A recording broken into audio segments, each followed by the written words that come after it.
Assalamualaikum warahmatullahi wabarakatuh. Untuk video kali ini kita akan membahas tentang K3. Sebelum kita lanjut, saya perkenalkan diri dulu. Nama saya Akbar dengan NIM D02200304. Materinya tentang merangkum materi K3.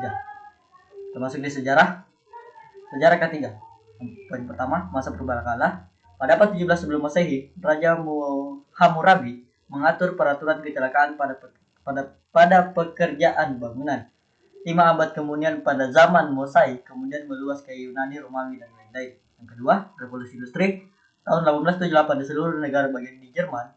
Di Belgia diadopsi dari zaman pemerintahan Napoleon pada tahun 1810. Dikeluarkan undang-undang mengenai tambang, peleburan logam serta jenis usaha yang sama dan sebagainya. Kemudian kita lanjut ke pengertian keselamatan dan kesehatan kerja. Secara filosofi, K3 adalah upaya untuk menjalankan keselamatan dan kesehatan tenaga kerja dan manusia pada umumnya. Hasil karya dan budayanya menuju masyarakat yang sejahtera. Kedua, keselamatan dan kesehatan kerja adalah melindungi keselamatan dan kesehatan para pekerja dalam menjalankan pekerjaannya melalui upaya pengendalian semua bentuk potensi bahaya yang ada di lingkungan tempat kerjanya.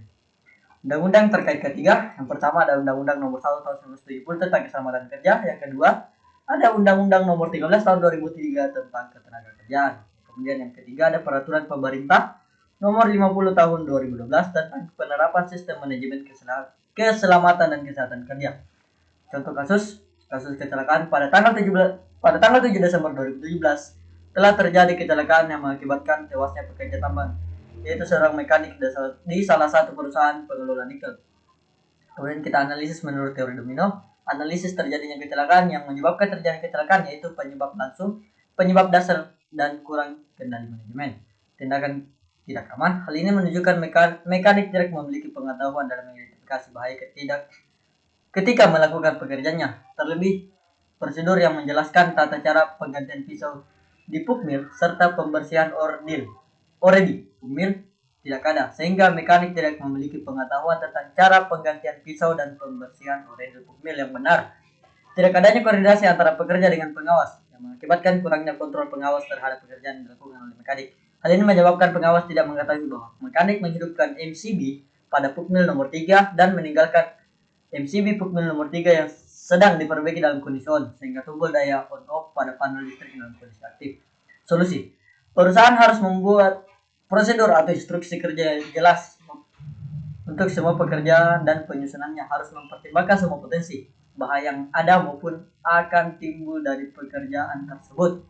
Kedua, mereview kembali prosedur isolasi peralatan yang rusak dan dalam perbaikan dengan menambahkan prosedur penguncian pada sumber energi listrik dan mensosialisasikan kepada seluruh karyawan. Ketiga, perusahaan harus menyediakan pengamanan dengan cara memberikan warna yang berbeda untuk tombol on dan off serta membuat pengamanan untuk tombol-tombol tersebut.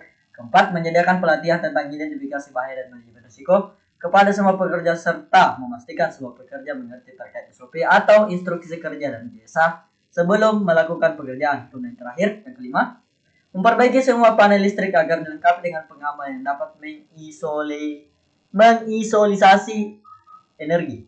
Kemudian contoh alat APD yang biasa digunakan dalam bekerja.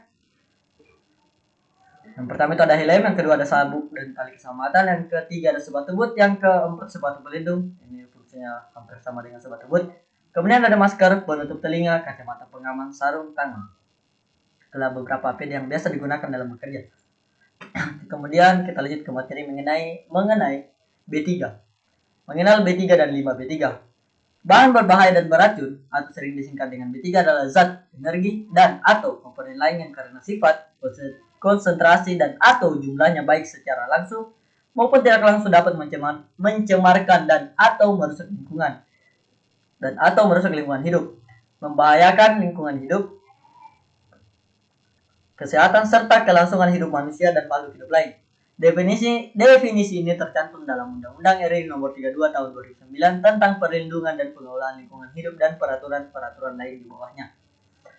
Beberapa jenis B3 yang mudah dikenali dan boleh dipergunakan antara lain adalah bahan-bahan kimia seperti amonia, asam asetat, asam sulfat, asam klorida, asetilena, formalin, metanol, natrium hidroksida, termasuk juga asam nitrogen. Pengertian kebakaran. Oke, sekarang kita lanjut ke pengendalian kebakaran. Kebakaran adalah api yang tidak terkendali. Kebakaran terjadi karena ada 3 unsur yang bertemu, yaitu bahan bakar atau BBM, kemudian udara atau O2, kemudian ada titik nyala OC2. Maksud saya OC. Kemudian ada dasar hukum ketiga penanggulangan kebakaran. Undang-Undang Nomor 1 1970 mengenai keselamatan kerja, kemudian ada Permenaker-Trans Nomor 04/Men/1980 mengenai syarat pemasangan dan pemeliharaan apar. Kemudian yang ketiga ada Permenaker-Trans Nomor 02/Men/1983 mengenai instalasi alarm otomatis.